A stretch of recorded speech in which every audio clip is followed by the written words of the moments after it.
ma'ams and sirs, and welcome to Raw Recap, brought to you by RP2 Vision. I am your host, Ronald Ray. And this was the Raw show after the Extreme Rules pay-per-view, so let's get started here. They start with a little backstage segment with D-Generation X. I gotta admit, I was a DX fan back in the day. When let's see, this is how we used to do it back in the day. There was these things called VCRs, and you would you go somewhere and buy a blank tape, record one, watch the other one. You know, you watch a little bit. You'll still flip. You still wind up flipping back and forth, but it was Nitro and Raw same time. But TNT will repeat the Nitro, so you could actually record both of them and watch them all over again. Using VCRs is before the TiVos, DVRs. But yeah, this is one of those ones where you would flip to Raw from Nitro and go, oh, we gotta kind of stay with this one. Something might happen.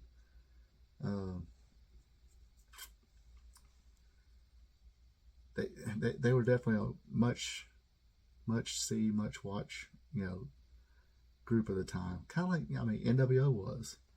It was always, okay, what are they going to do next? Which, I don't mean to get off on a rant here, but I don't think either show really has that right now. Except for returns or on AEW, you got Tony Khan, promising this big surprise announcement every other week. There's really nothing there to go, oh my God, this person, this group, or a combination, because of course WCW had the NWO. You always want to see what they were going to do, who was going to jump, who was going to leave, and whatnot. Then once WWE started getting steam, thanks to Steve Austin, of course you definitely watched to see what Steve Austin was going to do. Then you had a group, D-Generation X. You definitely want to sit there and turn and see what they were going to do. You didn't want to miss a thing. But I quit right there before I get on my soapbox. I'm not saying, WWE's totally bad. AEW's totally bad. They both got their pluses and minuses, but the one thing I have noticed is, I guess you can say AEW's got MJF right now. He's slowly, but I don't want to say slowly, but he's getting there. He just don't have a good counterpart yet. And I think I'm going to do a whole video about that. Anyway, so we kick it off. DX in the back. Recap of Bray Wyatt coming back. Then the Bloodline comes in, which, a little back and forth promo. Matt Riddle interrupts, and it sets up a match between Matt Riddle and Sami Zayn. And it's honorary Uce thing. It's definitely getting Sami Zayn over. He's pretty good talent. He has good matches, but I think this is his first time in his WWE career that he's been this over. So let's see what he can do with that. Then we finally have our first match of the night: Johnny Gargano against Austin Theory. Poor Austin Theory, he's eating a lot of pins. He knows how many lights are on top of each arena by now, I think. Even though he's Mr. Bunny in the Bank. But Gargano hit the springboard tornado DDT and picked up a victory against Austin Theory. Rey Mysterio, he picks up a win against Chad Gable. And that's when the Judgment Day comes in. Ray and his son Dominique get an exchange. Dominique tells his dad, hit me, hit me, hit me. And still Ray, refuses. AJ Styles comes out, and it looks like he's going to join the Judgment Day for a second there. Then he kind of flipped that around and said, no, I just need my friends. And that's when Luke Gallows and Carl Anderson comes out, the Good Brothers, the OC. They're back, and this looks like it might be a pretty good little angle here. Now that the sides are getting a little more even.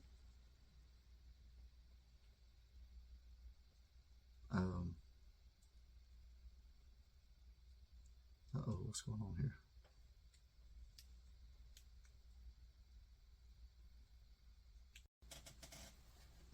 Next thing that happens, we got a little segment with a Bloodline leaves, and Jey Uso is told to stay and help Sami Zayn out.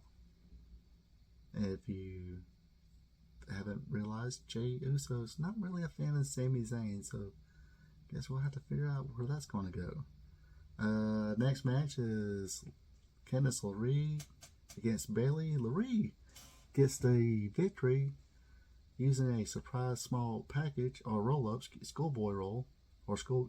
I guess if it's women, you're supposed to say schoolgirl roll. Anyway, LeRae gets a victory. She tries to escape when Bayley attacks, but the rest of Damage Control comes in and have their way with her by giving her the boots, giving her the beating. Of course, after that we get the Miz birthday celebration. Bet you can't guess what's going to happen. Of course, Dexter Lewis shows up, tries to put Miz to sleep. Maurice is actually sent into the cake, so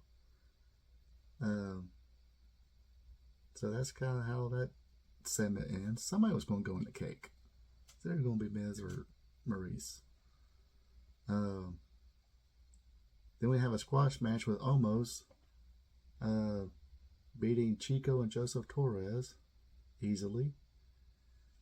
Then we have another return of Brock Lesnar, and he attacks Bobby Lashley. And this would wind up costing Lashley to, during the match, lose the title against Seth Rollins. So Seth Rollins is your new United States champion. But this definitely sets up another program with Brock Lesnar and Bobby Lashley. And I can say I'm looking forward to seeing those two big horses throw down. Let's see.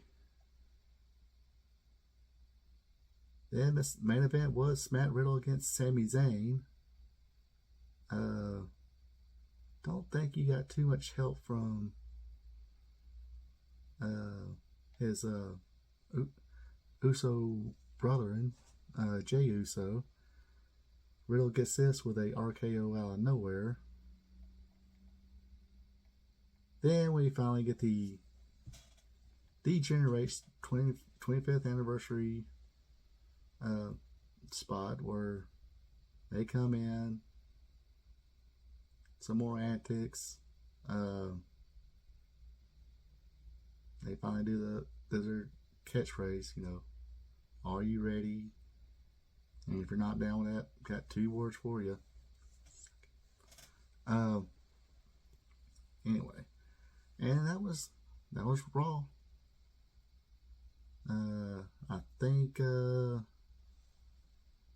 if I heard correctly, I think Bray Wyatt's going to be SmackDown. So they're looking for more opponents for Roman Reigns. So I think they'll use Bray as a babyface, and he'll wind up challenging Roman Reigns. It's what I heard, but that could be interesting. But that's it for the Raw recap show. You folks take it easy, and I'll see y'all next time.